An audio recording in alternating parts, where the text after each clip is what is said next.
conversar um pouco sobre a nossa doutrina. É uma doutrina que todos aqui já estão tendo conhecimento de como é que as coisas procedem com relação à doutrina espírita, né? Porque ele comentou pela página que foi lida do livro como nosso, né? Mostrando que nós estamos aqui no momento encarnados, né? Esse é o termo que a doutrina espírita se utiliza, né? Quer dizer, o espírito é eterno, imortal, mas para evoluir dentro da criação, ele foi criado por Deus, e não só o espírito foi criado por Deus, toda a natureza foi criada por Deus. E nós estamos inseridos dentro dessa natureza, né? Isso tudo. E a evolução nossa, nesse momento, se dá por encarnação. Quando a gente adquirir um adiantamento maior, nós chegaremos a um processo de evolução que não precisa mais encarnar. Aí já é um outro processo, é um outro estágio que o espírito adquire, e daí ele prossegue sempre evoluindo, né? Porque a meta final do espírito é chegar a uma perfeição relativa. E essa perfeição, no momento, nós vamos conseguir adiantá-la através dessas encarnações. Isso é uma oportunidade que o Pai Celestial nos deu, e vocês viram que ele leu, que nós tivemos um aval, né, para poder aqui chegar. Nós acertamos do outro lado algumas coisas para realizar nessa encarnação, porque que sentido teria estar aqui encarnado e não... Eu estou aqui às custas da natureza, estou me alimentando, né? Estamos aí, a conta da vida, se for levantar a nossa conta da vida, quantos bois eu já comi? Tá certo? Quantas galinhas? Quantos ovos? Né?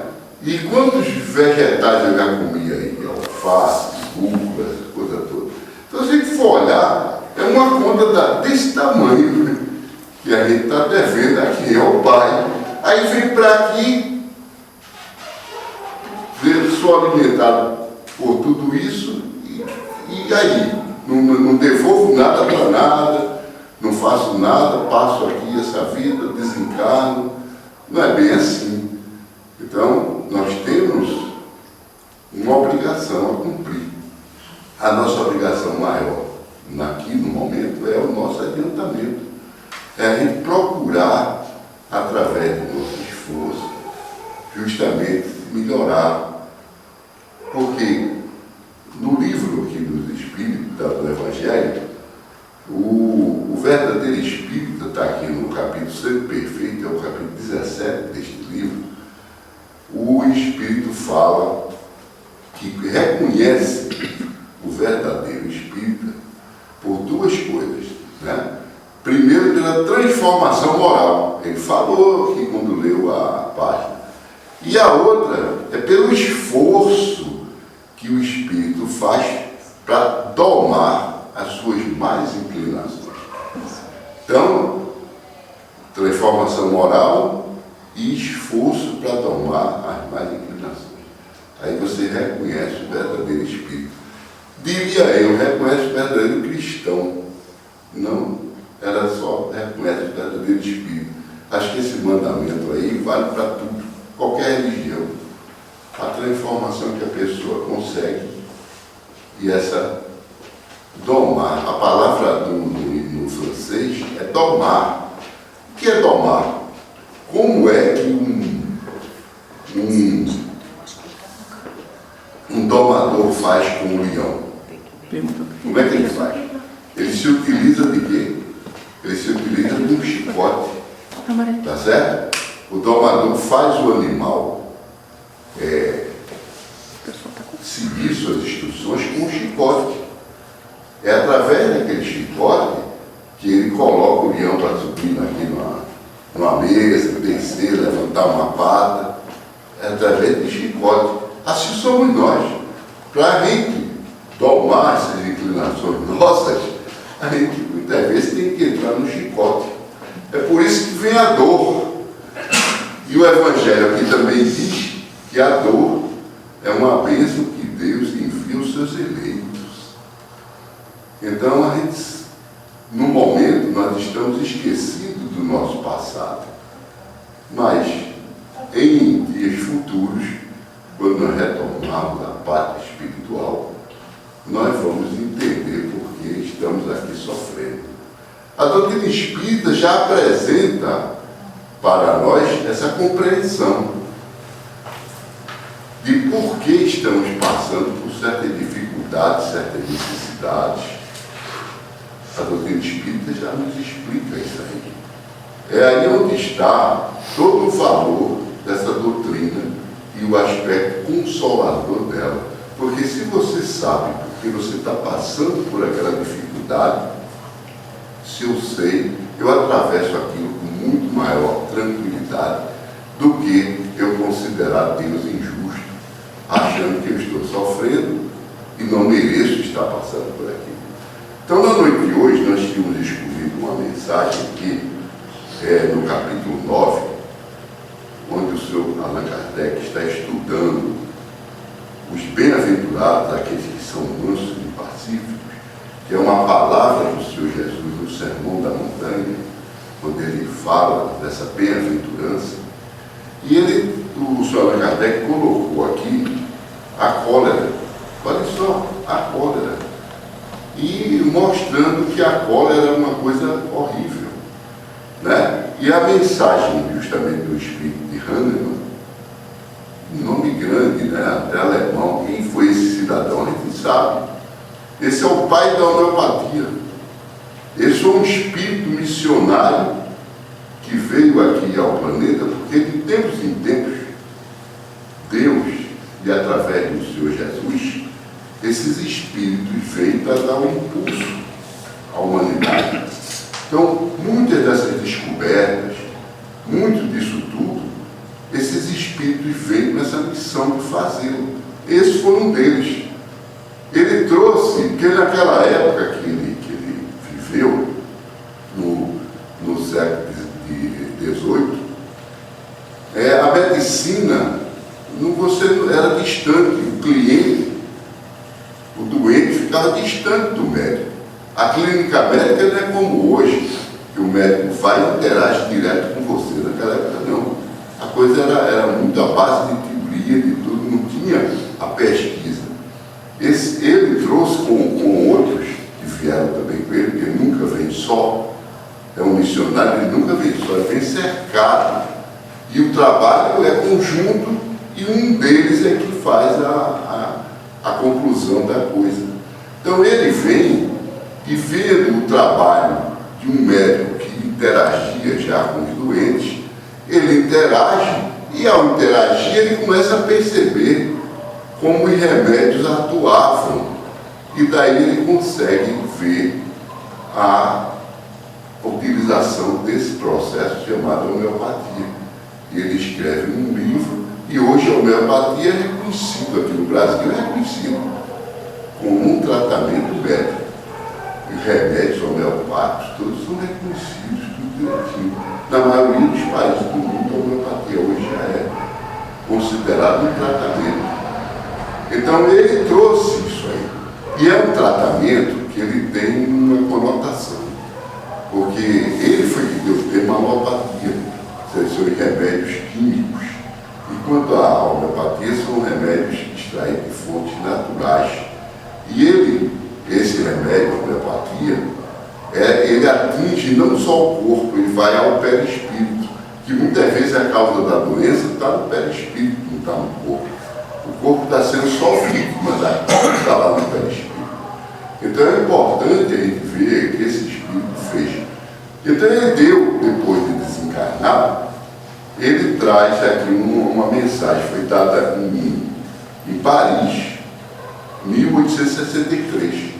Então o senhor Allan Kardec colocou a mensagem dele aqui. Ele começa dizendo assim, segunda ideia muito falsa, segunda ideia muito falsa, de que não se pode alterar sua própria natureza, natureza, o homem se julga dispensado de fazer esforços para se corrigir dos defeitos. Então, você acha que não pode melhorar a sua natureza. Então você está dispensado de fazer esforço para se melhorar. É como a gente pensa geralmente. Né? Então ele fala isso. E depois ele fala o seguinte, ó, de se corrigir os defeitos nos quais se satisfaz de bom grado, ou que lhe exigiriam muita perseverança para serem eliminados. Então nós criamos dificuldades para vencer certos defeitos que nós temos. Esse da cólera, ele diz que geralmente a pessoa coloca o defeito da cólera no organismo, no meu organismo. Né? Eu sou assim, e quando coloca o defeito no organismo, está colocando um defeito em Deus. Então Deus me fez imperfeito, que eu tenho, fulano não tem, mas eu tenho. Quando o defeito está onde? No espírito, no errado. Tem aquele problema que está ali, que precisa se corrigir. Então, o Espírito fez uma análise exatamente disso que nós estamos falando, dessa melhora que nós temos que partir para enfrentá-la, ou seja, domar a má inclinação. E o domar a má inclinação não é uma coisa simples. A pessoa tem que ter muita perseverança e principalmente força de vontade. A força de vontade é que é a grande arma que nós temos, que podemos utilizar, que na hora que a pessoa tem a força de vontade, que a pessoa quer se melhorar, a ajuda vem. A ajuda vem. Quando eu me proponho, os Espíritos estão ali justamente para nos ajudar. Porque eles notam. O que é que aconteceu que ele falou? Quando eu vim aqui, nasci aqui, eu acertei um programa lá. Quando então me proponho a melhorar, eu estou agindo de acordo com o programa que eu acertei. Eu, nessa encarnação vou conseguir ter paciência. Olha, só uma, pronto, começa. Nessa encarnação eu vou aprender a ter paciência. Já pensou essa? É um bom desafio para começar, não? Vou ter paciência. Amigo, prepare-se, que vai vir teste, muito teste aí. A todo momento vai vir. Mas se você diz, eu vou perseverar e vou vencer, tá bom, eu caio aqui, mas amanhã eu venço aquilo lá. E lá vai. Então a espiritualidade vai dando força, vai lhe ajudando para você conseguir sair. Agora, se você fica de bom grado, sentado em berço esplêndido, impaciente, gritando em casa com todo mundo, brigando com os colegas lá no trabalho, tudo isso, então, meu amigo, como é que você pode viver desse jeito? Sua vida vai ser um eterno sofrimento.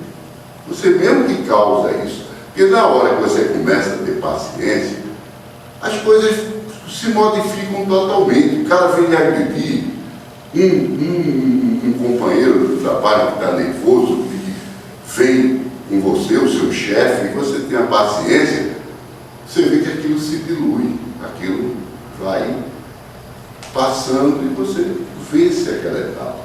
Cada etapa que você vence, você fica mais forte. E ao chegar lá, finalmente, você está com aquela conquista. E é uma conquista eterna. Na hora que você conquista uma virtude, acabou-se. Ela agora ficou conquistada. Aí você parte para outro defeito, né? Tá certo? Porque eu digo a você, se vencer, se conquistar a paciência, o resto é fácil. Começa a ficar fácil. Porque a paciência é aquela que acaba com tudo. É isso que ele falou aqui, da cólera. Está dizendo que a pessoa tem que vencer isso aqui. Né? Porque a paciência, você passa muita gente por covarde.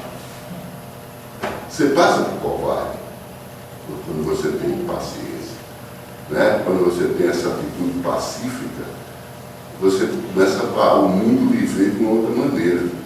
Mas você tem que ter a consciência que você não está aqui para atender o mundo, está aqui para atender a Deus. Então acabou-se, né? Pode acontecer o que acontecer. Então a doutrina espírita, o importante da doutrina espírita é exatamente isso. Essa compreensão, esse ensinamento que ela traz, né? Porque o Allan Kardec, quando a terceira revelação se fez, nós aqui já devemos ter ouvido, né, de ver que veio Moisés, né, o primeiro revelador, depois veio o Senhor Jesus, o segundo revelador, e o Senhor Jesus falou que viria o terceiro, né, que a gente não conhecia, que ele iria se apresentar. E quem se apresentou foram os espíritos. Então ficou-se, mas, puxa, essa terceira revelação não tem uma pessoa. Veio uma coisa de ordem geral, que foram os espíritos se comunicando, e veio então o codificador, que foi então arrumando aquilo tudo, e chegamos a termos aqui esses 5 livros, que são os livros base da nossa doutrina. Mas tudo isso trazido pelos espíritos. Mas quem é esses espíritos? Aí fala, quem são esses espíritos? Foi a grande pergunta. E ali o Senhor Allan Kardec mostrou que esses espíritos não eram anjos, não eram demônios, não eram nada disso. Eram nós mesmos, que estamos do outro lado.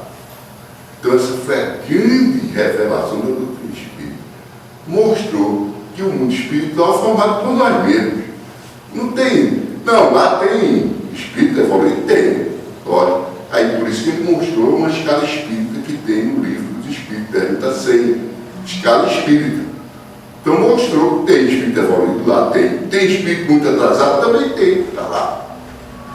Então num planeta aqui como o nosso, a Terra, onde o mal ainda predomina, aqui tem muito espírito ainda voltado para o mal, para ignorantes da lei de Deus. Esses, na verdade, são maus. Eles são maus, estão maus. Eles não são. Amanhã eles vão conhecer a lei e vão servir a Deus, como todos nós. Então, existem esses espíritos? Existe espírito bem evoluído? Existe. Aí nós sabemos, Bezerra de Menezes é um espírito que está aqui no nosso planeta a serviço nosso, né? Porque o doutor Bezerra de Menezes, ele já foi chamado pela espiritualidade para ele partir daqui.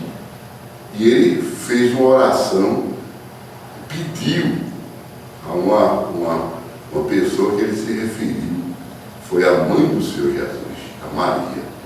Ele pede que ele gostaria de continuar mais um tempo ainda aqui. E ele obteve essa prorrogação, de estar aqui trabalhando para todos nós.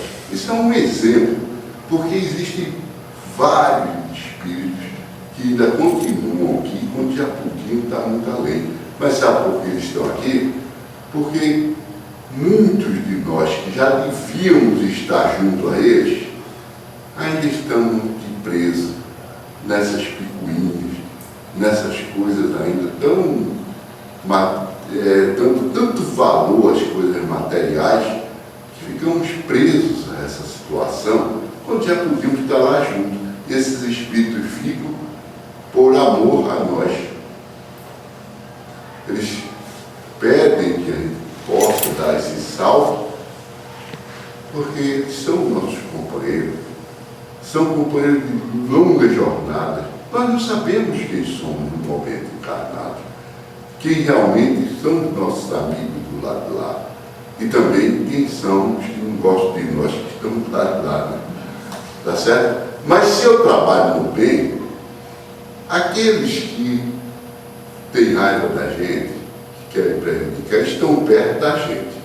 Não tenho dúvida dessa. Eles estão ligados conosco.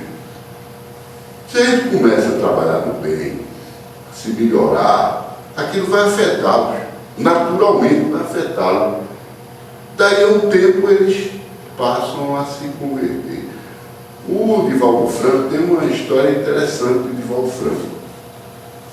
O Divaldo Franco tinha um inimigo, um espírito inimigo dele, que quase que o Divaldo Franco desencarna. 2 vezes, esse inimigo, ele dormindo, conduziu ele uma vez, foi ele subir numa janela e se atirar, quando ele estava hospedado. E uma vez levou ele para dentro do mar. Quem salvou ele foi o seu Nilson, que é o companheiro de viagem dele. E esse espírito, por 10 anos, ficou ali. Você vê, o Divaldo Franco, a gente vê aí, um palestrante, um homem que tem um trabalho desse que ele desenvolve, sofreu esse tipo de coisa. Por 10 anos, esse espírito ali tentando se vingar dele a qualquer custo.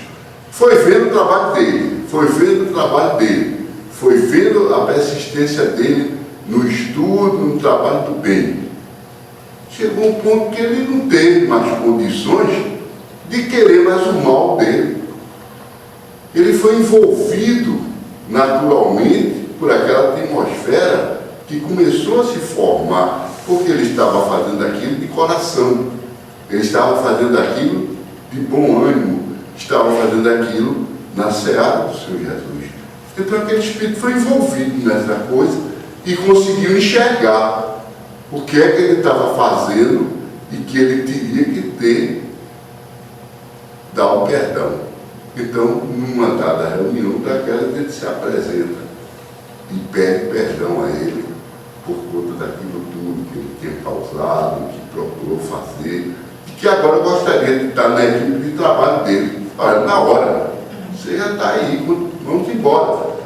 Então, é assim que as coisas acontecem. Tá certo? São exemplos que acontecem com ele, que acontece comigo, que acontece com qualquer um aqui. Se a gente insistir no trabalho do bem, a coisa se modifica de uma forma muito grande. Agora, muita gente quer logo que a coisa aconteça assim, instantaneamente. Muitas vezes a coisa vai acontecer, o desencarne vai acontecer do lado lá. Certo? Mas a gente tem que ter essa fé que o outro lado existe. É isso que a doutrina espírita veio mostrar. Olha, o outro lado existe. Quando você coloca no seu raciocínio que existe o outro lado, e que o outro lado opera, que o Espiritismo traz como é que o outro lado opera, altera completamente a visão que você vê as coisas do mundo. Porque você agora põe um conhecimento novo na história. É como eu disse a você, o cara só sabe somar, sabe mais nada, só sabe somar. Aí eu proponho um problema aí de divisão. O que é que ele vai fazer? Nada. Ele vai ficar todo enrolado. Um problema de divisão, ele só sei somar, não sei multiplicar, não sei dividir. Então eu vou tentar fazer a divisão aí por um processo trabalhoso, horrível. Mas se eu soubesse como é que eu faço para dividir, estava resolvido. Então é a mesma coisa aqui. A gente cuida só das coisas da matéria. As leis da matéria, tudo da matéria, sem colocar o lado espiritual na questão.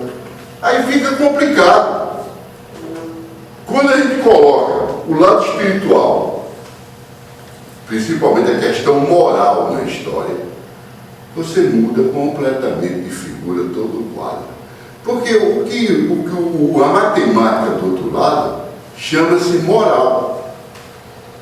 É moral. Então, por isso que falo, transformação moral. É a primeira coisa, eu me transformar moralmente. Eu começo a ter ética. Eu começo a ter boa vontade. Mas peraí, aí eu pergunto, mas o que? Como é que é isso? É o seguinte, vamos ver como é que vai operar essa coisa. Eu procurei Deus, não encontrei. Eu procurei a mim, também não encontrei. Eu procurei o próximo, encontrei Deus,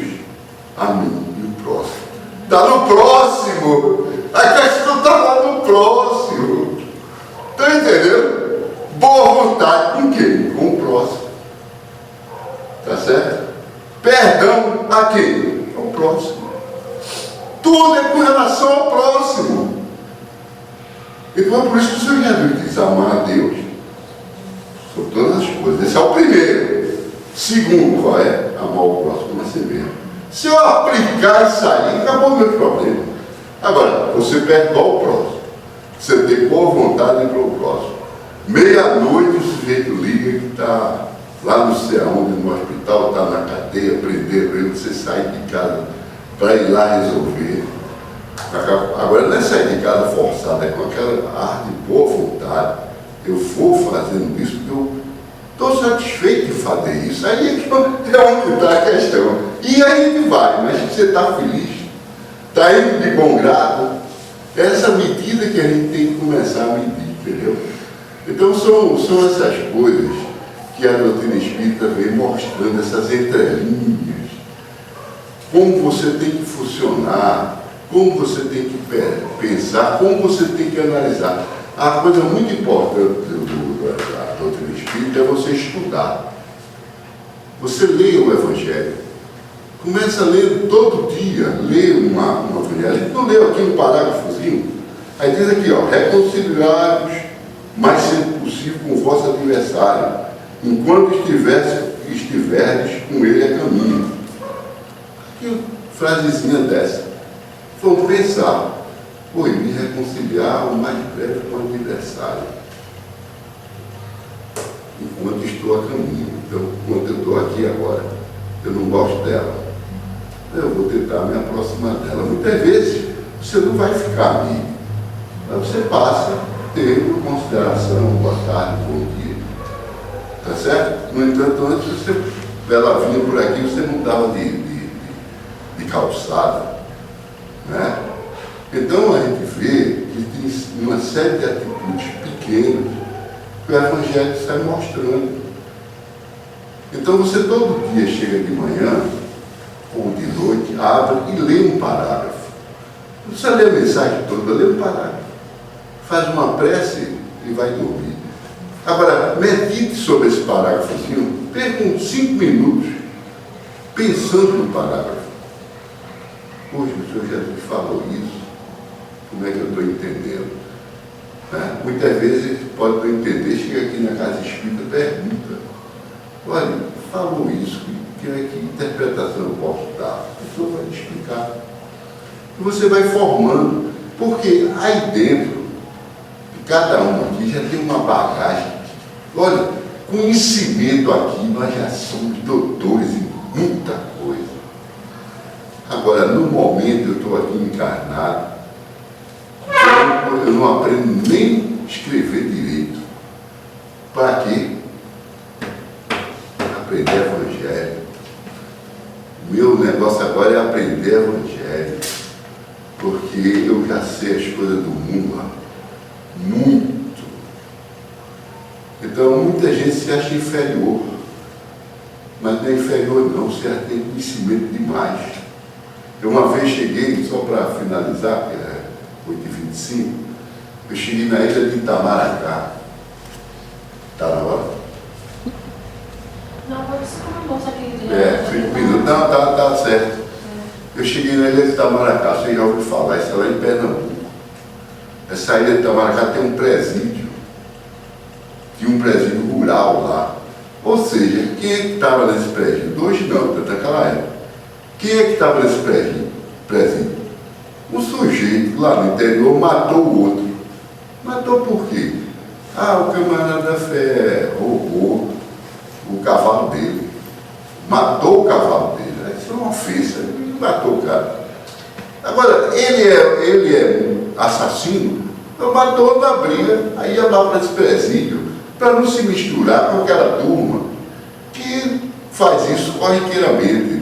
A vida humana para ele não tem nenhum sentido. Aquele senhor tirou a vida do outro, não é questão, parece tolice, mas para ele não é de honra. Você mexeu com a filha dele, não quis casar, então matou o camarada. Era isso. Aí ficou lá na presídio. Como ele era um pai de família, que é que o Estado fez?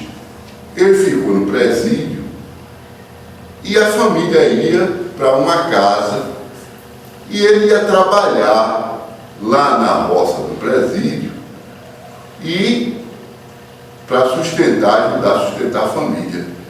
A esposa dele vinha e se tornava, às vezes, trabalho doméstico, ou era lavadeira, tá certo? Lavava roupa, fazia, ficava ali. Era esse o programa, como foi estabelecido. Era um programa bonito. Valorização do homem, ali ele ia aprender a ler e a se desenvolver. Então eu tive conhecimento de ver esse programa funcionando naquela época, em Pernambuco, lá nos anos 80. E lá tinha um centro espírita, olha, lá perto do presídio tinha um centro evangélico, tinha um templo evangélico, católico, tinha um centro espírita, conduzido pela senhora Rosa, o nome dessa senhora lá. Aí nesse centro espírita, quem frequentava? As esposas, filhos daqueles presos. Estavam lá, estudando evangelho e o livro dos espíritos lá. Então, como aqui aconteceu hoje, ela convidou para ir lá, então fui convidado para ir lá fazer o livro dos espíritos. Era o seguinte, era 1 hora de estudo. Meia hora era o evangelho, meia hora do livro dos espíritos. Então começava pelo evangelho, em seguida tinha o estudo do livro dos espíritos. Eu fui convidado para fazer a minha meia hora do livro dos espíritos. Fiquei sentado e subiu uma senhora para falar do evangelho, uma lavadeira. Humilde, simples, falando errado. Aí abriu o livro, que era o pouco da tarde, leu aquilo. Quando fez a interpretação, a sabedoria dela acabou assim, com a plateia. Que espírito estava ali? O espírito se revelou. Lavadeira, simples, humilde, tá certo? Então você não pode julgar ninguém, nem dizer que sabe mais do que ninguém, porque não é por aí. A coisa é nivelada. Agora a pessoa está no degrau evolutivo naquela encarnação que é melhor para ele. Ela está ali como lavadeira, um esposo preso, um monte de filho para cuidar. Estava ali cumprindo a missão dela. E Deus colocou no caminho dela a casa espírita, então ela se realizou. Aí eu depois fazer livro dos espíritos, depois daquela palestra dela, foi difícil para mim. O que eu vou dizer aqui agora, depois de uma coisa dessa? Meus amigos, é por aí. Então é isso aí que a doutrina, entendeu, pede para nós. Estudo, meditação e modificação, como ele disse, na coisa. Eu vou colocar em prática aquilo que eu estudo. Com quem? Com o próximo. Aí o próximo é minha alavanca. Aí o próximo é que vai me fazer crescer e subir. Entendeu? Agora, essa aqui é a história. Depois a gente tem vai ter outras oportunidades de conversar mais sobre essas coisas, tá? Muita paz, muito obrigado.